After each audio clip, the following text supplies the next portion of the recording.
안녕하세요, 여러분. 오늘도 어김없이 여러분의 사연과 함께하는 시간이 돌아왔습니다. 오늘 소개해드릴 사연은요, 듣다 보면 가슴이 먹먹해지다가도 나중엔 정말 통쾌한 반전이 있는 이야기입니다. 한 청취자분께서 보내주신 긴 사연인데요. 끝까지 집중해서 들어주시기 바랍니다. 그리고 시작하기 전에 구독과 좋아요 눌러주시는 거 잊지 않으셨죠? 그럼 시작하겠습니다. 안녕하세요. 저는 30대 중반 여성입니다. 결혼한 지 6년이 넘었네요. 저는 남편을 제가 아르바이트하던 카페에서 만났어요. 저는 그때 편의점, 식당, 카페 등등 여러 곳에서 아르바이트를 전전하며 생활비를 벌고 있었고, 남편은 그 카페 단골 손님이었죠. 남편은 중소기업에 다니는 평범한 직장인이었고, 저는 지방 전문대를 졸업하고 특별한 기술 없이 이것저것 일하며 살던 사람이었어요. 그래도 우리는 서로 좋아했고 3년 정도 연애를 한 끝에 결혼했습니다. 문제는 시댁이었어요. 우리 친정은 시골에서 작은 비닐하우스 농사를 짓는 집이었어요. 부모님은 평생 흙을 만지며 정직하게 살아오신 분들이지만 경제적으로 여유롭진 않았죠. 반면 시댁은 그럭저럭 중산층 정도 되는 집안이었어요. 시어머니는 처음부터 저를 탐탁지 않게 여기셨어요. 얘가 뭐 하는 집딸이라고 했지? 농사요. 아, 농사. 그래, 농사도 좋지. 요즘 귀농 열풍이라던데. 근데 학교는? 전문대 나왔어요. 아, 전문대. 요즘 전문대도 괜찮다더라. 실용적이고. 그 말투에서 이미 느껴졌어요. 우리 아들한테는 좀 부족한데 하는 마음이요. 하지만 더 큰 문제는 따로 있었습니다. 바로 큰며느리 선영 언니였어요.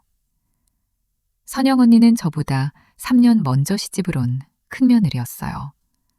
선영 언니의 스펙은 화려했죠. 명문대 경영학과를 졸업하고 외국계 기업 마케팅 팀장으로 일하고 있었어요. 거기다 친정아버지는 중견기업 임원이었고요. 시댁에서는 선영 언니를 정말 자랑스러워했어요. 우리 큰며느리는 명문대 나와서 외국계 기업 다니거든. 영어도 완전 유창하고. 아이고, 우리 집에 그런 며느리가 올 줄은 몰랐지. 맞아요. 우리 큰올케 정말 멋있어요. 저도 큰올케처럼 되고 싶어요. 그런 집안에 제가 들어간 거죠. 처음 시댁에 인사 갔을 때 선영 언니를 만났어요. 어머, 동서, 반가워요. 드디어 동생 생기는구나. 얼굴 너무 예쁘네요. 아니에요. 언니가 훨씬 예쁘세요. 잘 부탁드려요.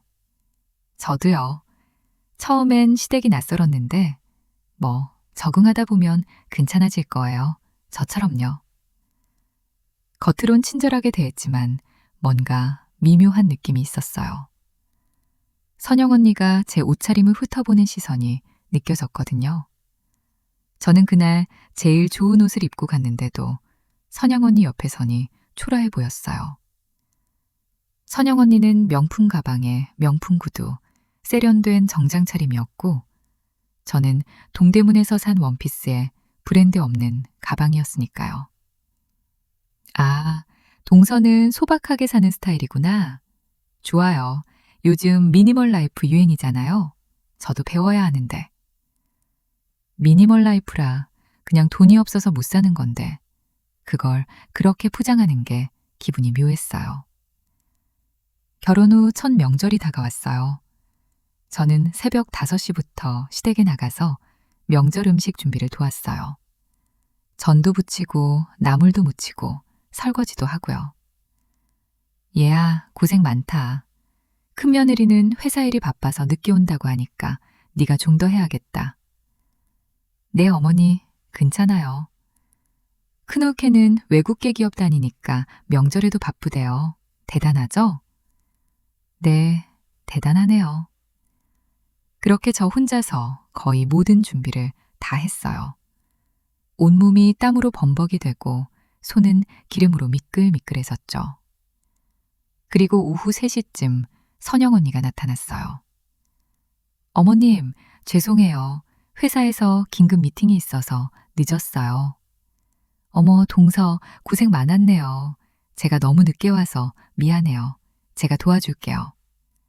아이고, 괜찮아. 큰 며느리는 바쁜 사람인데 올 수 있을 때 오면 되지. 그냥 앉아있어. 피곤할 텐데.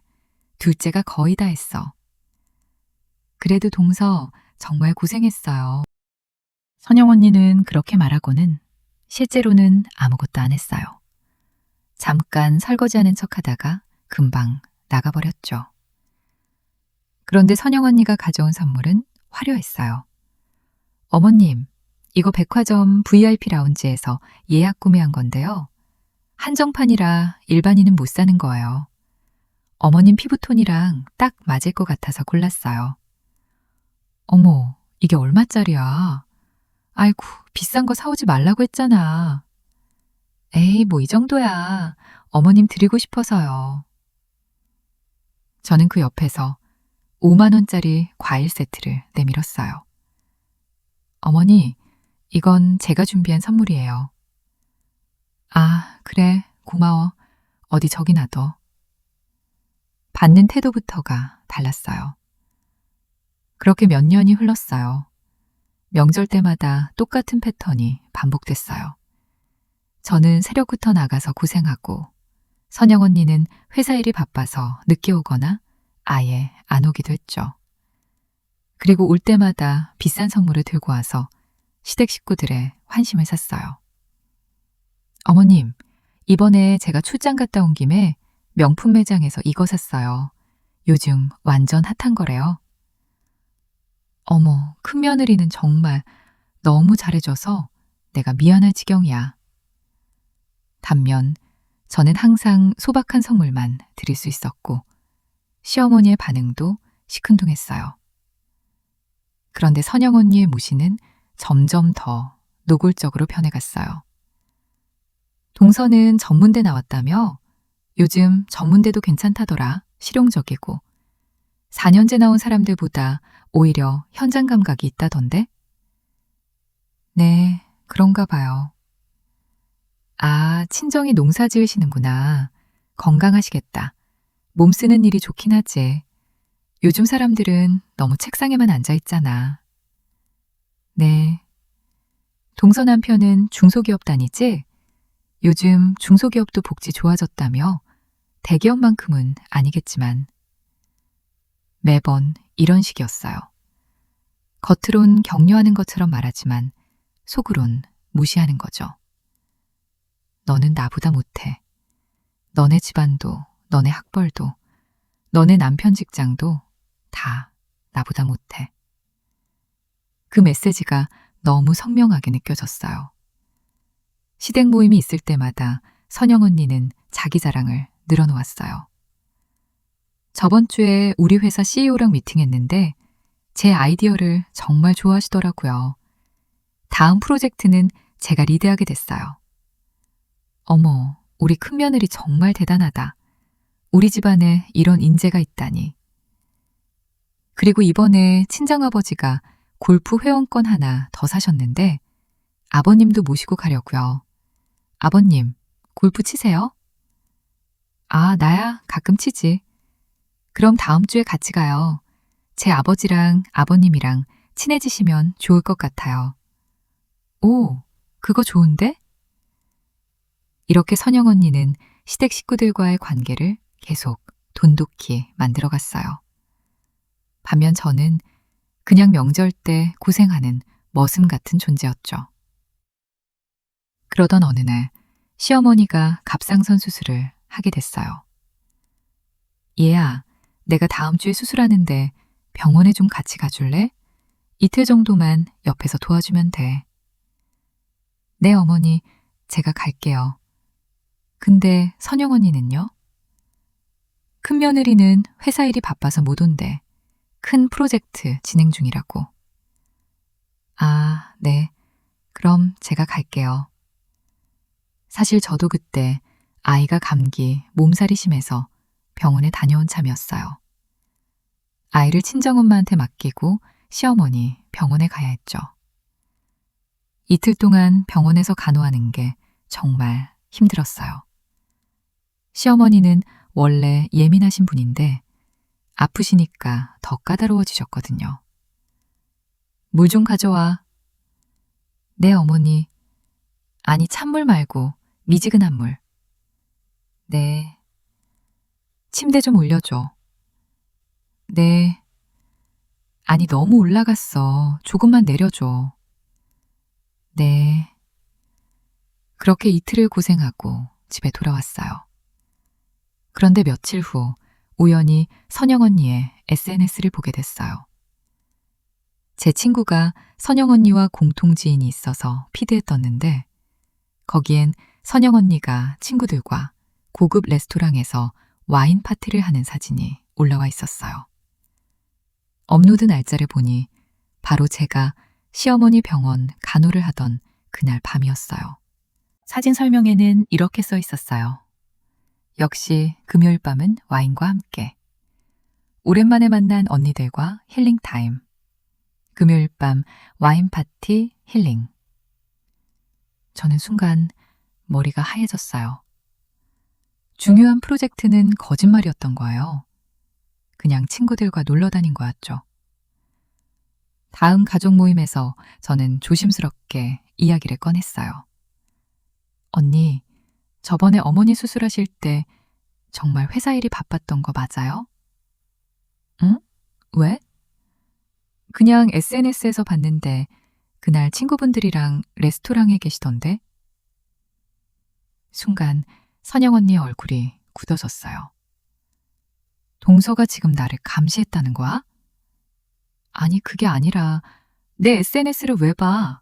프라이버시 침해 아니야? 그리고 그게 뭐 어때서? 프로젝트 끝나고 회식 자리였어. 그것도 일의 연장선이야. 동서는 회사 다녀본 적이 없으니까 모르겠지만 하지만 그날 친구분들이랑 친구들? 그 사람들이 다 업계 사람들이야. 네트워킹이라고. 이것도 다 일이야, 일. 동서는 그런 거 모를 거야. 편의점 알바해봤자 그런 거 배울 일 없잖아. 저는 아무 말도 할 수 없었어요. 시어머니도 선영 언니 편에 들었어요. 얘야, 큰며느리가 바쁜 사람인데 그럴 수도 있지. 네가 이해를 좀 해줘야지. 회사 생활이 원래 그런 거야. 너는 전업주부니까 모르겠지만. 맞아요. 큰올케는 정말 바쁘거든요. 동서는 좀 이해해줘야죠.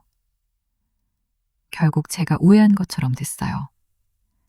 그 이후로도 비슷한 일들이 계속됐어요. 명절 때마다 선영 언니는 바쁘다는 핑계로 빠지고 저만 고생했죠. 그리고 시댁 식구들의 차별은 점점 더 노골적이 됐어요. 시어머니 생신에 저희 부부는 초대받지도 못했어요. 엄마, 이번 주말이 생신이시잖아요. 우리도 갈게요. 아, 미안해. 큰아들네만 데리고 호텔 레스토랑 가기로 했어. 거기 비싸서 너희까지 데리고 가긴 좀 그래. 네, 알겠습니다.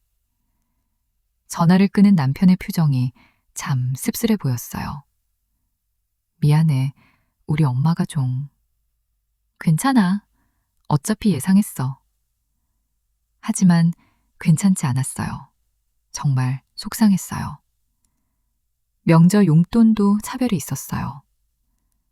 자, 큰아들네는 이거, 둘째네는 이거. 확실히 작은 봉투였어요. 나중에 남편이 확인해 보니 50만 원 차이가 났어요. 왜 형이랑 나랑 금액이 다르죠? 뭐, 큰아들이니까. 그리고 큰며느리가 우리한테 잘해주잖아. 너희도 잘해주면 더 줄게. 결국 돈으로 사랑을 사고 파는 거였어요. 그러던 어느 날 결정적인 사건이 벌어졌어요. 시댁에서 큰 가족 모임이 있었어요. 시댁 친척들도 다 모인 자리였죠. 선영 언니가 술을 좀 마신 상태였어요.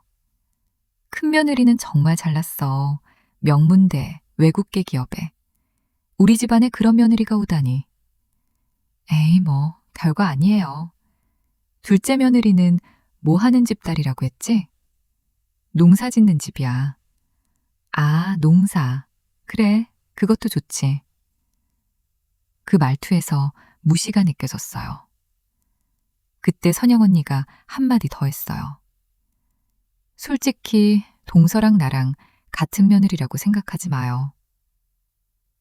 순간 자리가 조용해졌어요. 우리는 레벨이 달라요. 나는 명문대 나왔고 동서는 정문대. 나는 외국계 기업 팀장이고 동서는 집에서 애나 보고. 우리 집안이랑 동서네 집안이랑 어떻게 비교가 돼요?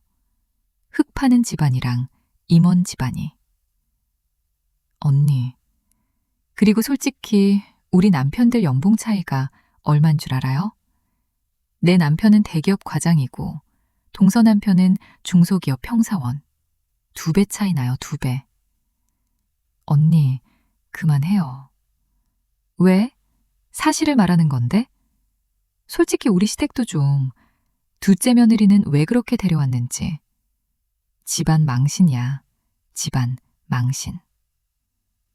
그 순간 저는 눈물이 핑 돌았어요. 하지만 울지 않으려고 꾹 참았어요. 형수님, 그만하세요. 당신이 뭐가 대단하다고 우리 와이프를 그렇게 말해요? 당신 학벌이 뭐 그렇게 자랑스러워요? 당신 집안이 뭐 그렇게 대단해요? 오빠, 사실이잖아요. 인정하세요. 얘들아, 그만해. 술 마셔서 그래. 큰며느리가 원래 이런 애 아니야. 맞아요. 큰어케가 술 마셔서 실수한 거예요. 결국 또 선영 언니를 감싸는 분위기였어요. 저희 부부는 그날 일찍 자리를 떴어요. 집에 돌아와서 남편이 말했어요. 미안해. 정말 미안해. 당신 잘못 아니야. 우리 엄마도 우리 누나도 다들 형수 편만 들어. 너무 화가 나. 괜찮아. 이제 익숙해. 익숙해지면 안 되는 건데. 그날 밤 저는 잠을 못 잤어요. 선영 언니가 한 말들이 머릿속에서 계속 맴돌았어요. 흙 파는 집안, 집안 망신, 레벨이 달라. 정말 저는 그렇게 부끄러운 존재일까요? 제 부모님은 그렇게 무시받아야 하는 분들일까요? 그날 이후 저는 결심했어요. 더 이상 이렇게 살 수는 없어. 뭔가를 해야 해. 사실 저는 결혼하기 전부터 한 가지 재능이 있었어요. 바로 손재주였죠. 어릴 때부터 엄마를 도와 천연 염색을 배웠고 할머니한테 자수도 배웠어요. 가죽공예도 독학으로 익혔고요. 결혼하고 나서도 틈틈이 작은 작품들을 만들었어요. 파우치, 가방, 쿠션 커버 같은 것들이요. 처음엔 그냥 취미로 만들다가 친구 권유로 온라인 마켓에 몇 개 올려봤어요. 그런데 생각보다 반응이 좋았어요. 구매자 리뷰에는 이렇게 써 있었어요. 손자수 정말 섬세하네요. 요즘 이런 퀄리티 보기 힘들어요. 천연 염색 색감이 정말 독특해요. 어디서도 본 적 없는 색이에요. 가죽 마감이 정말 깔끔해요. 명품 못지 않아요. 주문이 조금씩 들어오기 시작했어요. 처음엔 한 달에 서너 개 팔릴까 말까 했는데 점점 늘어나더니 한 달에 20개, 30개씩 팔리기 시작했어요. 저는 더 열심히 공부하기 시작했어요. 도서관에 가서 디자인책, 공예책을 빌려 읽었어요. 유튜브로 해외 공예가들의 기법도 배웠고요. 밤에 아이를 재우고 나면 새벽까지 작업했어요. 손가락이 아프고 눈이 침침했지만 행복했어요. 내가 뭔가를 만들고 있구나. 누군가 내 작품을 원하고 있구나. 그게 너무 기뻤어요. 그러던 어느 날 SNS에 제 작품을 올렸는데 한 디자이너가 연락을 해왔어요. 메시지에는 이렇게 써 있었어요. 안녕하세요. 저는 디자이너입니다. 당신의 작품을 봤는데 정말 아름답네요. 혹시 콜라보레이션에 관심 있으신가요? 처음엔 사기인 줄 알았어요. 하지만 알아보니 진짜 유명한 디자이너였어요. 해외에서도 활동하는 분이었죠. 당신의 천연 염색 기법과 손자수 기술이 정말 독특해요. 제 다음 컬렉션에 당신의 작품을 넣고 싶어요. 정말요? 하지만 저는 그냥 아마추어인데요. 아니에요. 당신은 진짜 아티스트예요.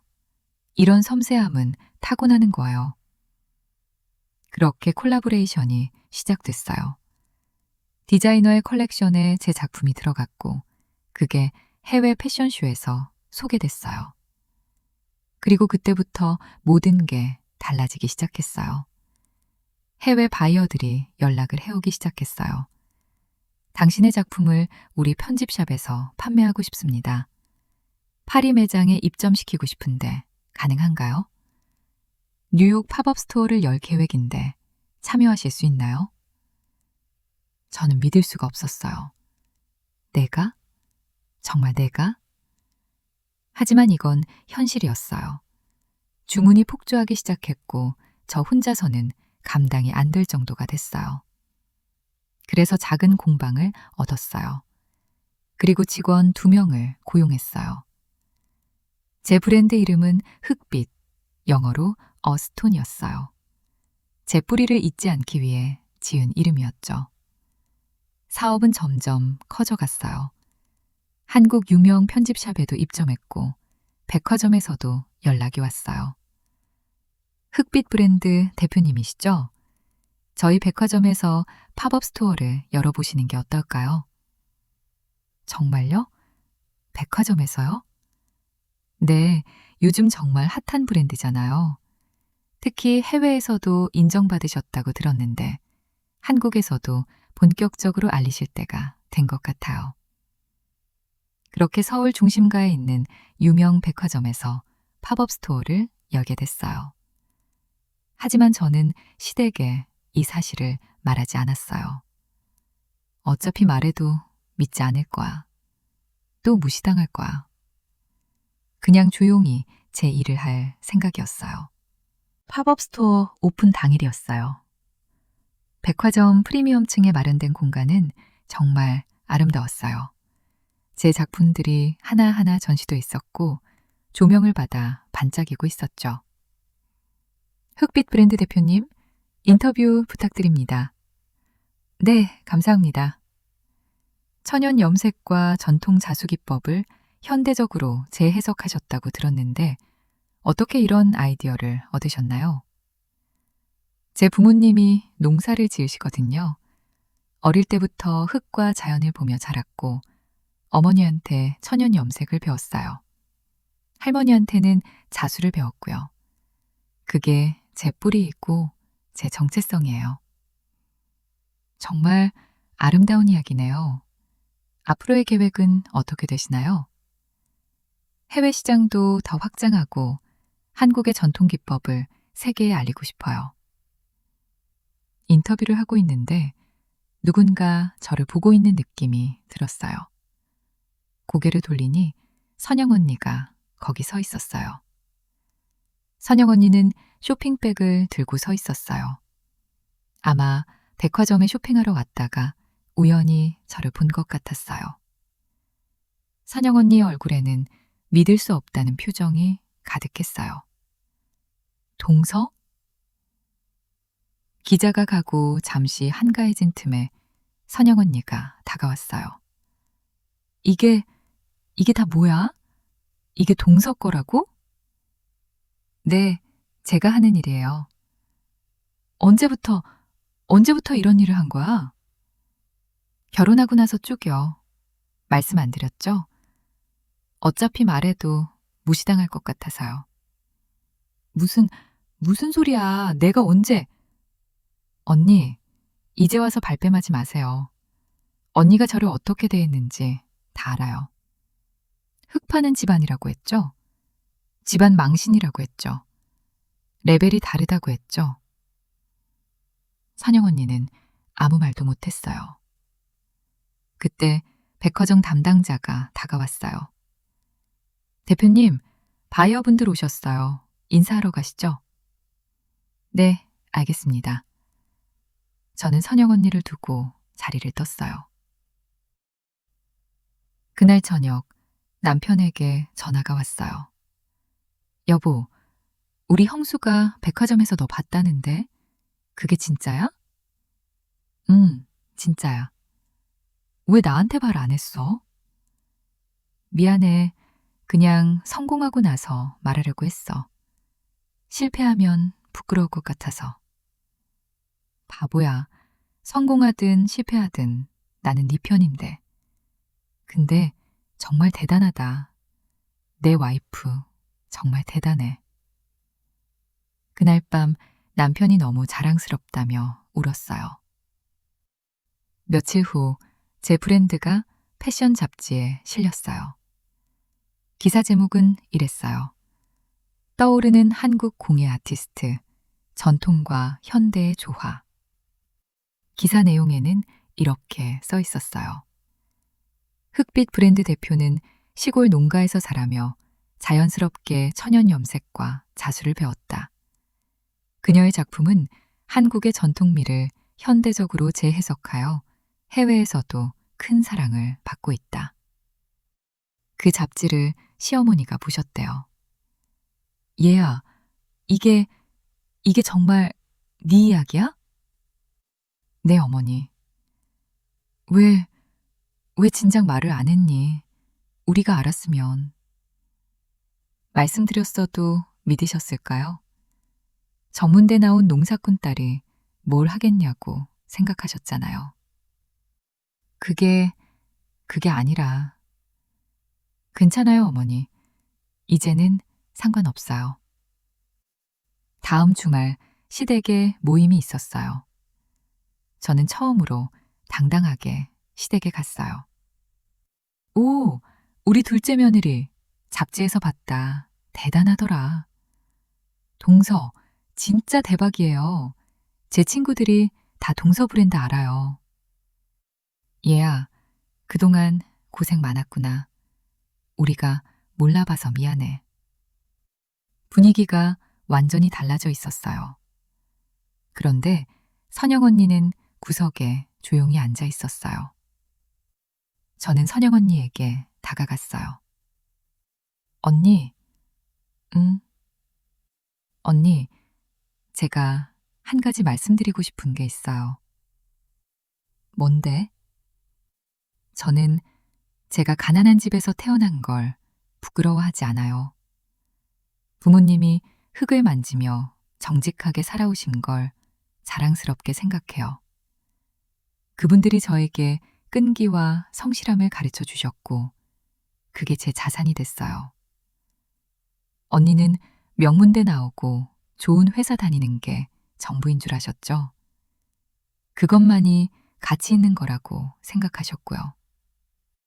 하지만 세상은 넓어요. 성공의 기준도 다양하고요. 미안해. 정말 미안해. 내가 정말 잘못했어. 선영 언니의 눈에 눈물이 고였어요. 나는 학벌이랑 돈이 전부인 줄 알았어. 그게 내 가치인 줄 알았는데 내가 얼마나 좁은 세상에 살았는지 이제야 알겠어. 너를 무시하고 네 부모님을 무시하고 정말 잘못했어. 용서해 줄 수 있어? 저는 잠시 생각했어요. 그동안 받은 상처들이 스쳐 지나갔어요. 하지만 미워하며 사는 것보다는 용서하고 사는 게 낫겠다는 생각이 들었어요. 언니, 저도 처음엔 정말 화났어요. 하지만 이제는 괜찮아요.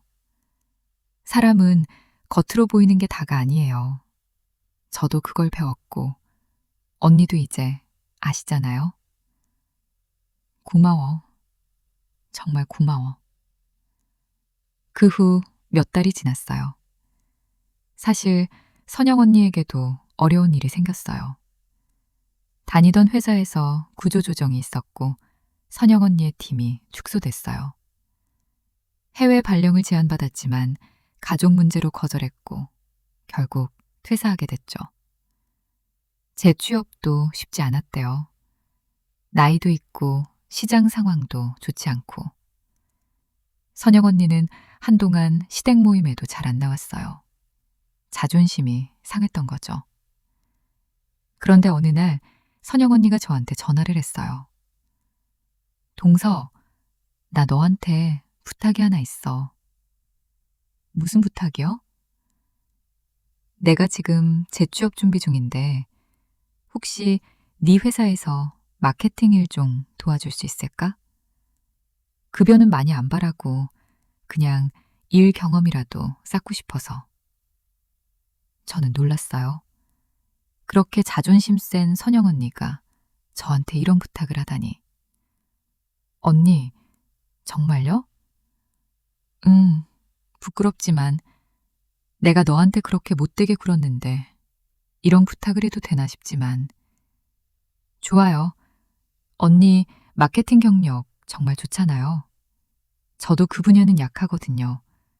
도와주시면 정말 감사하죠. 진짜? 정말 괜찮아? 네, 언니. 우리 같이 해봐요.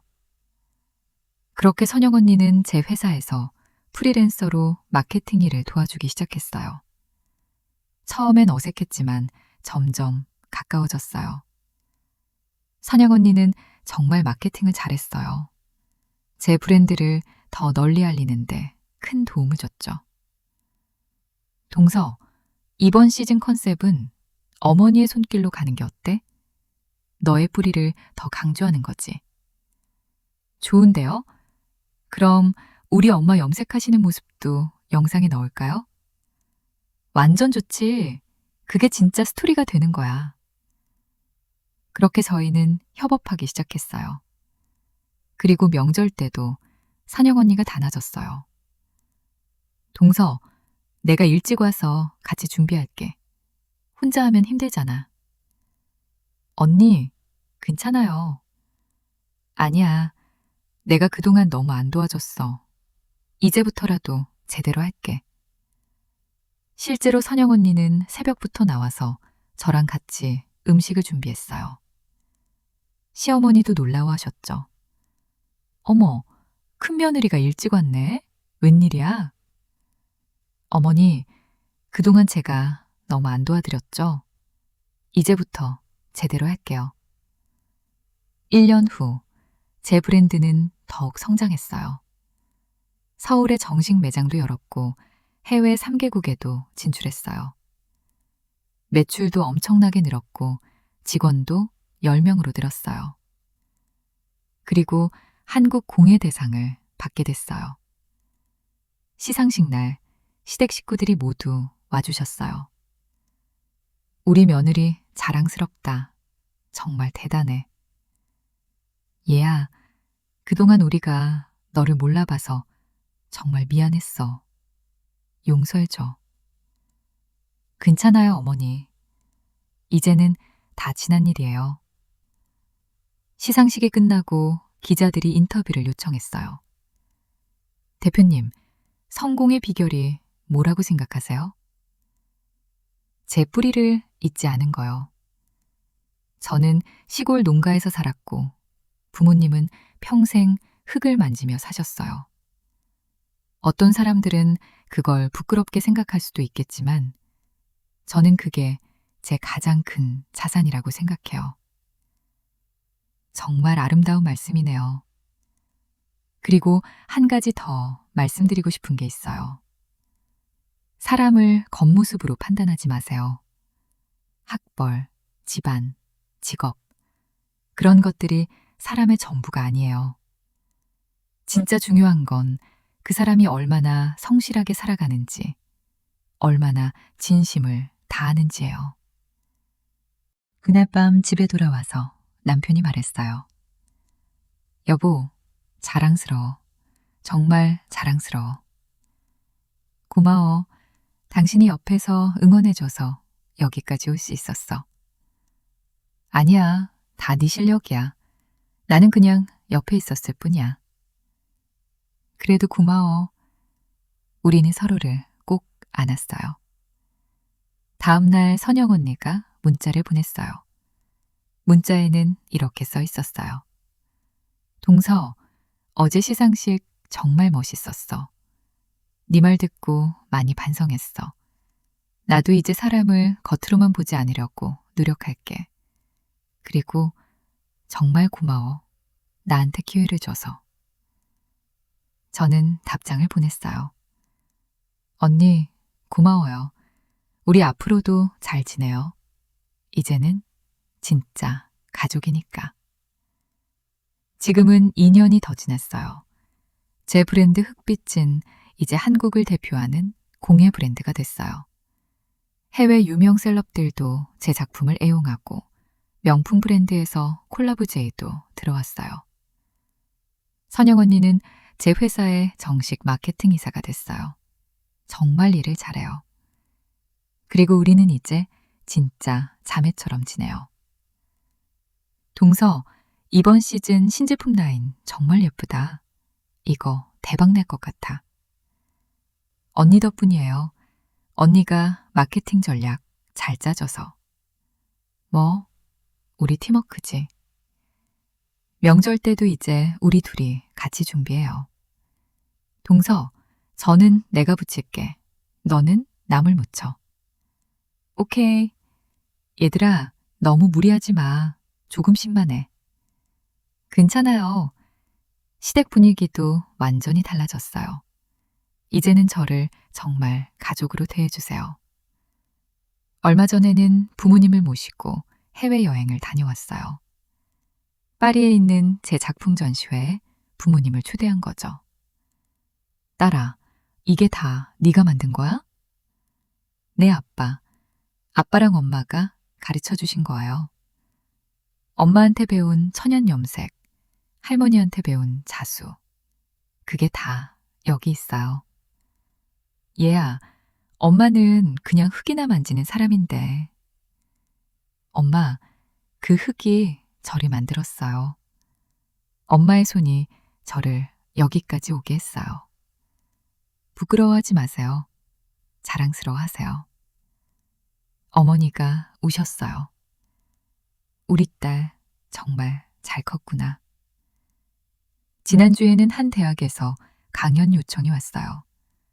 학생들 앞에서 제 이야기를 했죠. 대표님, 힘들 때는 없으셨어요? 포기하고 싶을 때는요? 많았어요. 특히 다른 사람들한테 무시당할 때요. 제 집안이 가난하다고, 제가 전문대 나왔다고 무시하는 사람들이 있었어요. 정말 속상했죠. 그럼 어떻게 극복하셨어요? 전 제 자신을 믿었어요. 남들이 뭐라고 하든 제 가치는 제가 만드는 거라고 생각했어요. 그리고 묵묵히 제 일을 했어요. 증명하려고 애쓰지 않았어요. 그냥 최선을 다했을 뿐이에요. 멋있어요. 여러분도 남의 기준에 맞춰 살지 마세요. 여러분만의 길을 가세요. 세상은 넓고 성공의 기준도 다양해요. 남을 무시하지 말고 남한테 무시당하는 것도 두려워하지 마세요. 진심을 다하면 언젠가는 빛을 발하게 돼 있어요.